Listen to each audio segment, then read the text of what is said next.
Welcome classic rock fans to another episode of New Album Review. Today I'd like to talk about the new Morrissey album, Low in High School. I personally really enjoy Morrissey's solo stuff. I really enjoyed the Smiths as well. But it's his trademark sort of withering disdain for political and sort of cultural hypocrisy, which is still very much to the fore on this album as well. His kind of Oscar Wildean wit and rather wry and sharp sort of observations that I think really sort of characterise what he does. And for me, this album comes as certainly an improvement on his last album, World Peace is None of Your Business, I think it was called. From the very get-go with this album, there's a track called My Love, I'd Do Anything For You that has a very screaming, sort of harsh guitar sound, which makes it kind of sonically more interesting, I think. But I think it sets its stall out as being a more angrier and certainly a more honest album.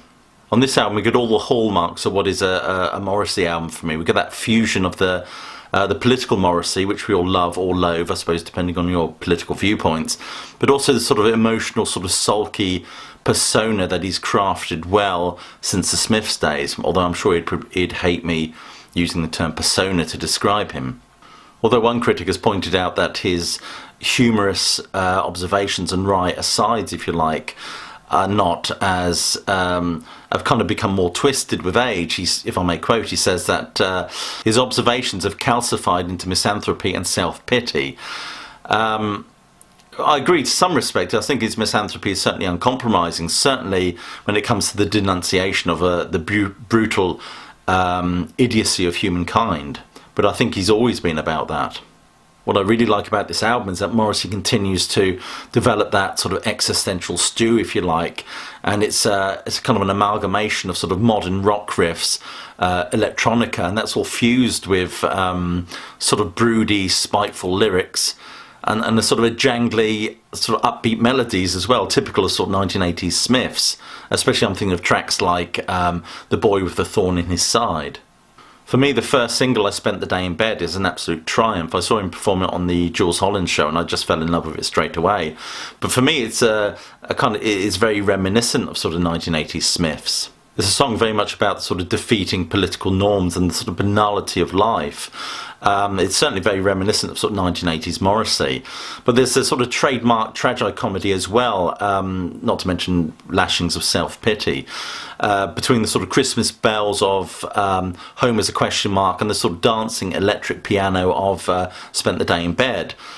Also, I think the classic sort of Mozart trope, if you like, which is very much apparent on this album as well as his previous albums, of the kind of withering sexual neglect, kind of reaches a new pitch on this album. This album, of course, is riddled with Morrissey's sort of political posturing, if you like, with his call for us to mistrust, if you like, authority, power. Society is hell, he tells us, reminds us at the start of the album. Stop watching the news, of course, is the refrain from Spent the Day in Bed.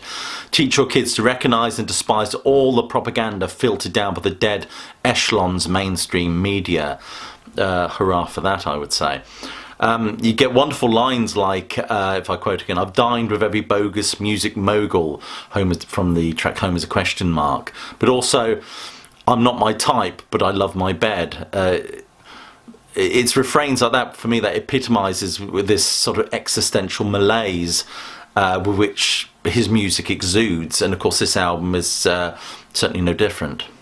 For me, the song Spent the Day in Bed really struck a chord with me, really. The idea of being very dismissive of sort of news and propaganda and sort of information that's sort of pummeled into our front room. Instead, we should find time to engage with more fulfilling activities.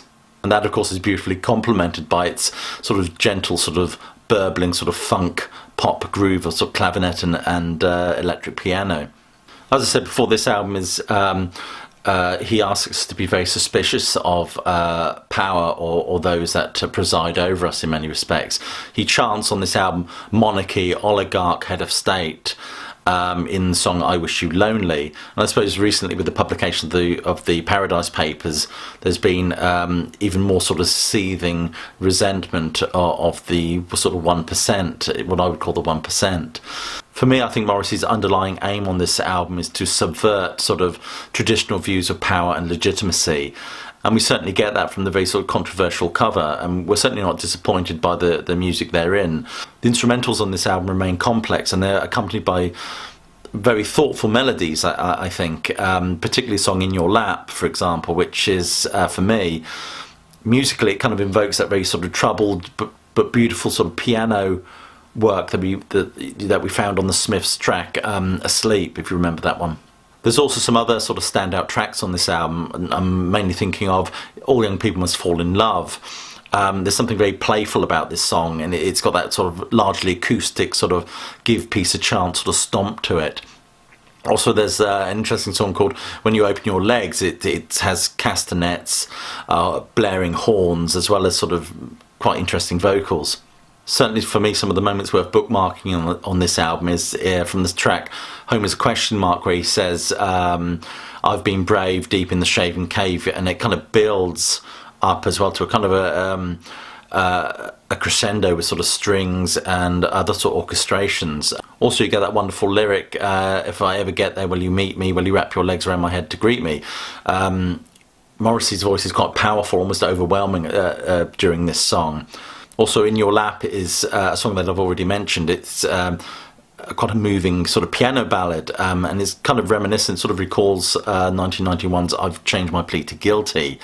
It, contains wonderful lines like, they tried to wipe us clean off the map, I just want to see my face in your lap. One critic has said it leads us to the final moments, which lists the horrors of war and oppression, then casts them against the primal power of human connection. It's certainly an album that yearns for that kind of tender touch, if you like, in the face of cataclysmic horror.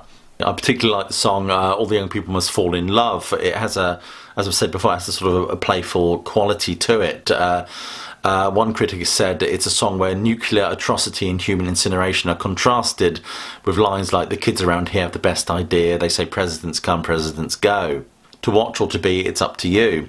And this is accompanied by sort of playful sort of hand claps and, a wonderful chorus as well. In many ways, it's a kind of hopeful, humorous song about human interaction or simply being in the moment. The song When You Open Your Legs is kind of a Middle Eastern influenced sort of cabaret number, really. I mean, Morrissey has touched upon sexuality and sort of expressions of this kind in his previous material. But for me, in this song, that clash of the brutal and the human with the sensual and savage is quite compelling.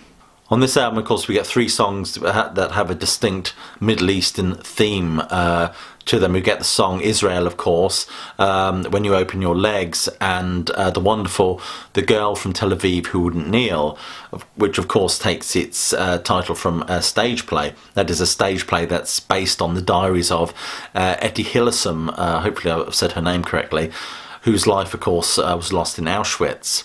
It's a song that's certainly dark, I think. It has a certain menace to it, but it also engenders a kind of a spirit of rebellion and defiance.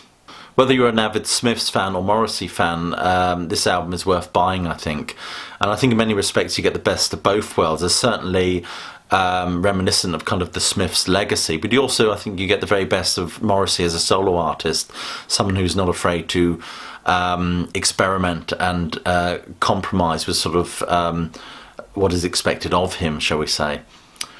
Anyway, you've been watching an episode of New Album Review. Please click like, subscribe, check out the Facebook page, but more importantly, please do keep listening.